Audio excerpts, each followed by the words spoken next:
queridos ouvintes do canal Justino 70 Caminho de Emaús. Convidamos vocês a ler, a meditar o Salmo 22, 21, aquele salmo que Jesus estava rezando no momento da paixão, quando estava na cruz, e queremos mostrar o seu dinamismo a partir de algumas pinceladas que indicaremos seguidamente. Mostraremos a relevância e o significado profundo deste salmo para as primeiras comunidades e também para o momento que estamos vivendo de pandemia ou de situações de grande risco. Queremos indicar o dinamismo deste salmo, que geralmente se lembra apenas o início, porque é o momento quando Jesus está na cruz e diz Eloi, Eloi, lama sabachthani, e aí temos aquela confusão dos judeus que diz está chamando Elias, não está chamando Elias, etc., e vão procurar o vinagre, etc. Então ficamos com essa impressão de Jesus que está sendo abandonado pelo Pai, e vamos dar uma primeira chave de leitura. É como quando nós lançamos o convite de vamos cantar Asa Branca ou outro canto, é simplesmente o título. E nesse caso está dizendo Jesus naquele momento estava orando o Salmo 22. Então, convite para ler todo o Salmo, meditar todo esse Salmo, e vamos indicar os 3, 4 movimentos deste Salmo, né? Então, de entrada, temos uma invocação nos versículos 2 e 3. Seguidamente, temos uma lamentação dos versículos 4 até 12, e depois uma grande e profunda descrição do sofrimento dos versículos 13 a 19. Mas vejam aí que a partir desse versículo 20 e 22 vai aparecer o sentido de súplica, de confiança e de um horizonte de esperança. A partir dos versículos 23 a 29, temos ação de graças, portanto, aquele grito inicial, Eloi, Eloi, lama sabachthani, meu Deus, por que me abandonaste, muda completamente e Jesus vai rezar junto com o orante, ação de graças, porque o Senhor esteve próximo, acompanhou o povo e foi sempre salvação. Dos versículos 23 a 25 vai lembrar a experiência do povo eleito, de 26 a 27 a grande assembleia, e 28 a 29 o reino universal. Finalmente temos os versículos 30 a 32, a conclusão, onde se convida todos os povos a louvar ao Senhor. Então vamos retomar brevemente a sequência de estes contextos, de este dinamismo do Salmo 22, e vamos perceber a riqueza que vamos descobrir na medida em que vamos refletindo o ritmo do Salmo. Iniciamos com os versículos 2 e 3, depois vamos ver que praticamente vai de 3 em 3 versículos, então isso vai ser um pouquinho o modo de nós ir refletindo, lendo e refletindo com calma as frases e o ritmo do Salmo. Meu Deus, por que me abandonaste? Descuidado de me salvar, a pesar das palavras de meu rugir? Meu Deus, eu grito de dia e não me respondes, de noite e nunca tenho descanso. Aqui temos como um pequeno momento de reflexão, versículos 2 e 3. Se foca nesse meu Deus, que é o sinal da aliança, meu Deus, meu povo, né? E aqui se grita com muita ansiedade, esse abandono, esse descuido, ou esse não escutar o grito, o clamor desse orante. Versículo 3, vejam que literariamente é muito rico. Meu Deus, eu grito de dia e não me respondes, de noite e nunca tenho descanso.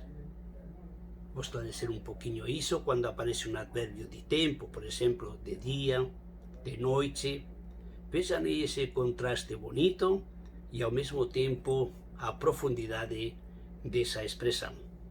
Meu Deus, eu grito de dia e de noite também. Então quer dizer, eu grito o dia todo, de dia e de noite, e não me responde se não encontro descanso, né? Então vejam aí, o salmista vai descrevendo esse grito de ansiedade, de solidão, etc., de dia e de noite e de dia quer dizer o dia inteiro, né? Então, esse de noite e de dia, além de significar o dia inteiro, significa também a intensidade, né? A intensidade com a qual esse orante está sentindo a ausência de Deus, está se sentindo só, sente a solidão, sente talvez, vamos dizer assim, a dor, o sofrimento, né? No caso que estivesse doente, etc., né? Veja no versículo 4 até versículo 6. Muda completamente já o sentido. E tu és o santo, habitando os louvores de Israel. Nossos pais confiavam em ti, confiavam e tu os salvavas. Eles gritavam a ti e escapavam, confiavam em ti e nunca se envergonharam. Vejam aí este contraste do primeiro bloco para o segundo. No primeiro bloco se salientava toda essa solidão, essa angústia, essa ansiedade, etc., todo esse grande sofrimento do orante, e aqui já ele fica com o olhar fixo em Deus. Tu és o santo, portanto estou esperando que a tua santidade olhe para mim, que depois vai fazer uma descrição muito profunda de como ele se sente um caco, de como ele se sente um verme, etc., etc. Mas aqui no versículos 4 a 6, faz uma memória muito bonita. Tu és o santo, habitando os louvores de Israel. Nossos pais confiavam em ti. Então veja, o orante olha para trás na história do povo de Israel. Nossos pais confiavam em ti, confiavam e tu os salvavas. Eles gritavam a ti e escapavam, confiavam em ti e nunca se envergonharam. Vejam aí o verbo confiar 3 vezes, viu? Confiavam, e depois o resultado final, por um lado era a salvação, e diz que nunca se envergonharam. Então o orante está contemplando a presença salvadora de Deus no meio do povo, nos mais diversos acontecimentos, né? Vejam aqui versículos 7, 8 e 9, vai mudando. São como ondas de pensamento que pequenos blocos vai focando a realidade que ele está vivendo, que ele está visualizando. Vejam aqui. É completamente em contraste com o que acabamos de dizer, né? Quanto a mim, sou verme no homem, riso dos homens e desprezo do povo. Todos os que me veem caçoam de mim, abrem a boca e meneiam a cabeça. Que ele recorra a Javé, que ele o liberte, que o salve se é que o ama. Temos aqui na filigrana, né, como pano de fundo, aquele 4º cântico de Isaías, que encontramos no livro de Isaías, capítulo 52, versículo 13, até o capítulo 53, versículo 12. Vou repetir, temos como pano de fundo ese cuarto cántico de Isaías, que encontramos en Isaías 52, versículo 13, até 53, versículo 12. Vejam aí, eu sou um verme, não sou um homem, riso e desprezo, caçoam de mim o dia todo, abrem a boca para falar mal de mim, meneiam a cabeça, né? Esses são todos gestos de desprezo que esse orante está percebendo na vida dele. E vejam aí a última frase, é uma frase irônica, que vão dizer também quando Jesus está na cruz.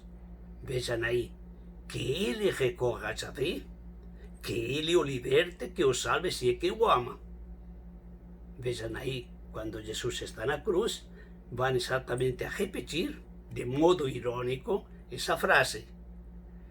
Você que confiava em Deus, então desça da cruz e acreditaremos. Desça da cruz quer dizer, Deus vai salvar você, ele vai dar força, etc, etc, né? Você que acreditou, então mostra agora que ele está salvando você. É um modo irônico, temos que prestar atenção. Ao longo da escritura de toda a Bíblia temos algumas expressões irônicas, muito irônicas, né? E temos que perceber esse sentido profundo que conclui toda essa descrição muito forte. Eu sou um verme, me sinto um verme, não sou homem, né? Tanto desprezo, tanto descaso, tanta falar mal de mim, meneia na cabeça, dizendo, esse cara não tem saída, não tem futuro, vai morrer daqui a 4 dias, etc, né? Vejam aqui este outro foco dos versículos 10 a 12. Pois és tu quem me tirou do ventre de minha mãe, quem me confiou ao seu peito. Eu fui lançado a ti ao sair das entranhas.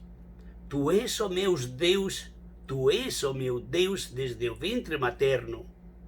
Não fiques longe de mim, não fiques longe, pois a angústia está perto e não há quem me socorra. Veja, neste pequeno bloco, o salmista vai como com pequenos blocos contrastando situações, etc., e fazendo memória dos pais, dos antepassados, fazendo memória de sua própria história pessoal, existencial. Vejam aqui como ele entra profundamente a fazer memória desde os primeiros instantes da sua existência, né? Tu és quem me tirou do ventre de minha mãe.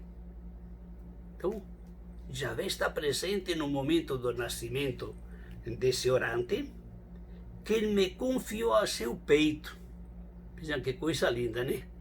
Ele faz memória desses primeiros momentos do nascimento, de quando, exatamente depois de nascer, é colocado ao peito da mãe, e fui lançado a ti ao sair das entranhas.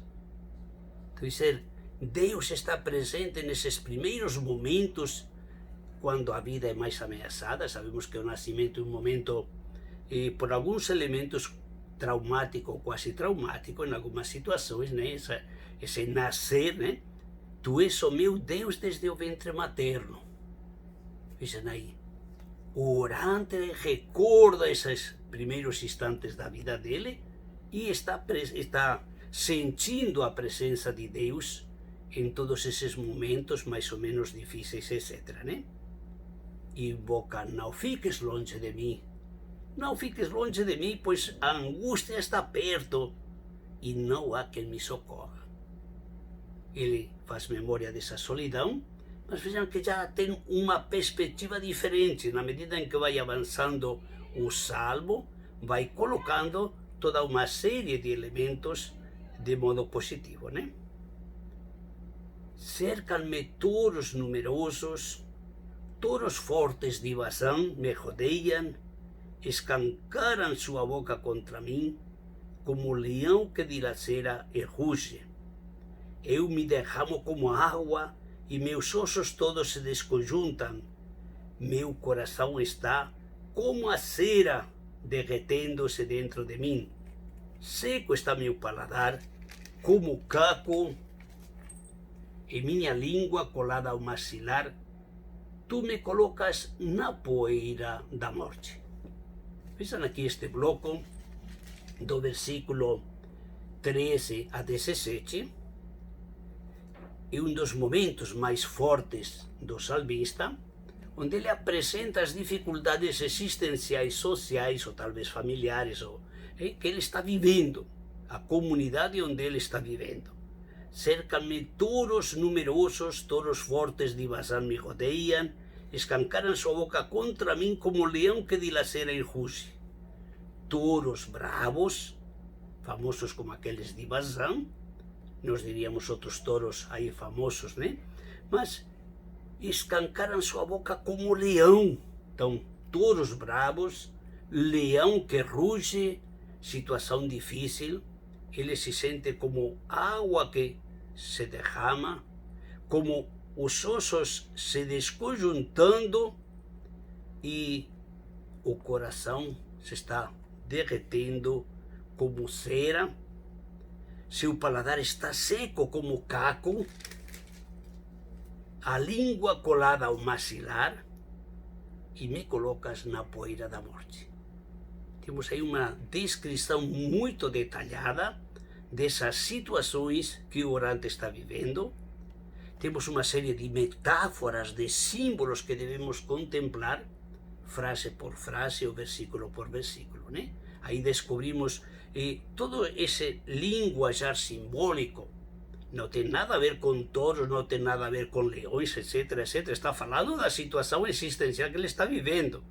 Portanto, esses touros têm possivelmente nomes de pessoas concretas, esses leões também, etc, né? Então, é a situação existencial, social que este orante está vivendo, de grande perigo, etc, né? Vejam aí, versículo 17 e 19. Cercam-me cães numerosos, um bando de malfeitores me envolve, como para retalhar minhas mãos e meus pés. Posso contar meus ossos todos, as pessoas me olham e me veem, repartem entre si as minhas vestes e sobre a minha túnica tiram sorte. Continua este foco ainda sobre os cães numerosos, um bando de malfeitores, podem-se contar todos os meus ossos, repartem minhas vestes e sobre a minha túnica tiram sorte. Vejam aí que este salmo vai ser evocado umas 8 vezes no Novo Testamento e sobretudo no momento da paixão. Vejam aqui como no Evangelho vão falar exatamente, se repartem as minhas vestes, aí em Mateus 27, 35, e sobre a minha túnica tiram sorte. Aí no Evangelho de João, capítulo 19, versículo 24, onde se diz que era uma túnica de uma peça só. Então aí os soldados, né, dizem, bom, se vamos rasgar essa túnica, então pronto, vai acabar, né? Não vamos ficar com nada.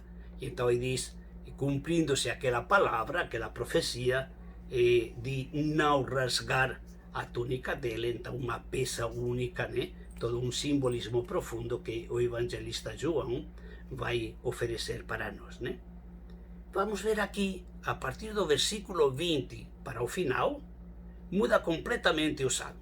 Então, do início até versículo 19, temos uma descrição muito, muito forte da realidade de adversidade, de perigos, de morte, de ansiedade, de mil motivos que o salmista está sentindo, enfrentando, etc, né? Versículo 20 e seguintes. Tu, porém, Javé, não fiques longe. Força minha, vem socorrer-me depressa.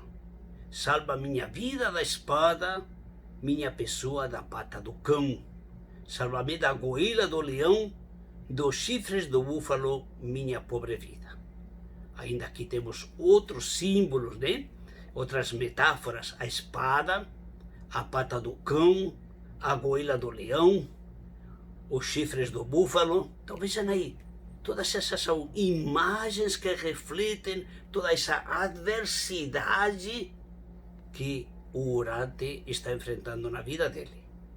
E a partir daqui, vejam aqui, ele já está invocando Javé, não fiques longe, e a partir daqui ele vai sentir essa presença, essa proximidade forte, pelo qual a esperança vai brotar com uma certeza incrível. Escutemos estes versículos de 23 até o final. Anunciarei teu nome aos meus irmãos, louvar-te-ei no meio da assembleia. Vós que temeis a Javé, louvai-o, glorificai-o, descendência toda de Jacó, temei-o, descendência toda de Israel.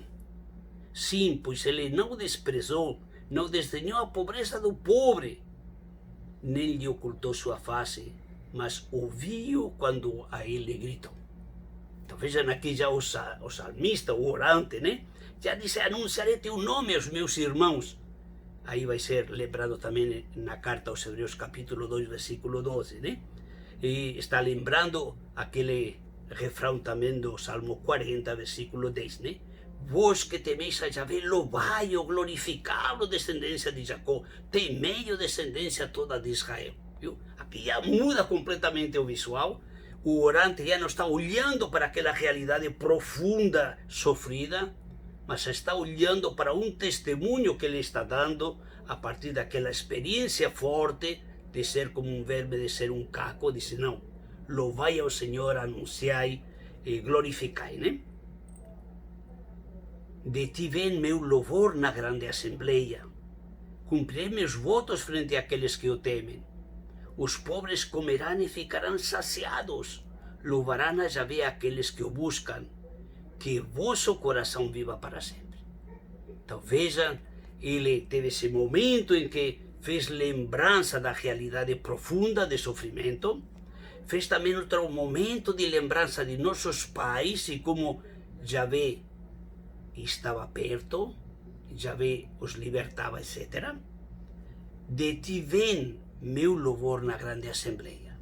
Eu não posso ficar calado porque me alargas o coração e, portanto, posso correr, posso louvar, etc. Né? Vou cumprir meus votos. Os pobres comerão e ficarão saciados. Uma memória daquele hino maravilhoso de Ana, a mulher, a mãe de Samuel, ou depois também daquele cântico de Maria, do Magnificat, onde ela vai lembrar também que os pobres, os famintos, etc., ficarão saciados, e onde o reino de Deus, a partir dos últimos, né, da mulher estéril que dá à luz 7 filhos, etc., né, e os pobres, os famintos serão saciados. Vejam aí a bênção, a bem-aventurança de Lucas, capítulo 6, versículo 20 a 26. Os ricos, ai de vocês ricos, bem-aventurados os pobres, etc., né? Os pobres comerão e ficarão saciados, louvarão a Javé aqueles que buscam, que vosso coração viva para sempre. Veja aqui o salmista já não olha mais para suas dores, para seus sofrimentos, para tudo aquilo que ele lembrou diante de Deus. Ele fez uma memória da sua realidade profunda, fez uma memória também dos seus antepassados, descobriu que Deus estava presente em toda essa história e, portanto, agora louva, canta e convida todo mundo a cantar, que vosso coração viva para sempre. Então é uma bênção e também uma promessa. Todos os confins da terra se lembrarão e voltarão a Javé. Todas as famílias das nações diante dele se prostrarão. Vejam aqui, o horizonte dele já não fica somente na terra de Israel, não fica mas se abre a todos os confins da terra, que se lembrarão de Javé, e voltarão a Javé. E se voltar a Javé significa a conversão daqueles que não queriam saber nada de Javé, ou se afastaram, ou foram atrás de outros deuses, etc. Este voltar é o sentido profundo de conversão nos passos, nas pegadas e no projeto de Deus, né? Todas as famílias se prostrarão, então quer dizer, vão adorar Javé. Pois a Javé pertence à realeza, ele governa as nações, sim, só diante deles todos os poderosos da terra se prostrarão. Então os poderosos aí vão dobrar também o joelho diante de Yahvé, o Senhor. Perante ele se curvarão todos os que descem ao pó, e porque não vive mais, sua descendência o servirá, e anunciará o Senhor às gerações que virão, contando a sua justiça ao povo que vai nascer, dizendo: eis a sua obra, eis a obra do Senhor. Vamos ir concluindo um pouquinho este maravilhoso salmo. Vejam aí que tem um dinamismo muito grande, e desde o início, desse aí, Eloi, Eloi lama sabachthani, Deus, meu Deus, por que me abandonastes? Vai fazendo memória da presença de Deus, do Senhor, de Yahvé, ao longo da história, dos acontecimentos, né, do povo de Israel. Faz aquela introspecção profunda na realidade que ele está vivendo, com descrição muito forte. Sou um verme, sou um caco, etc. Né? Depois vai percebendo essa presença de Deus nos acontecimentos, vai lembrando que Deus está presente desde o seio materno, desde o nascimento. Ele evoca também esse momento do nascimento, com várias expressões.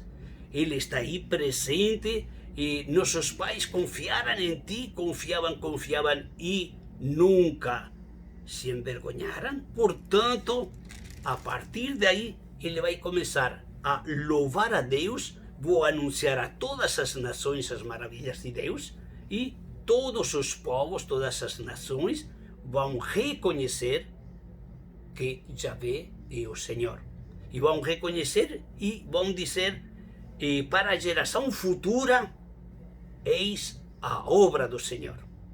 Então, este orante passa por um momento de crise profunda, de grande sofrimento, mas a esperança perpassa todo o salmo, perpassa todo este poema que ele está declarando diante de Deus, e, portanto, convido vocês a reler este Salmo 22, 21, com calma. Vejam aí 2, 3 versículos que formam pequenos blocos, e vão se contrastando, vão mostrando um contraste de um com o outro, e ao mesmo tempo vai brotando essa primavera de esperança que depois se torna testemunho para todos os povos.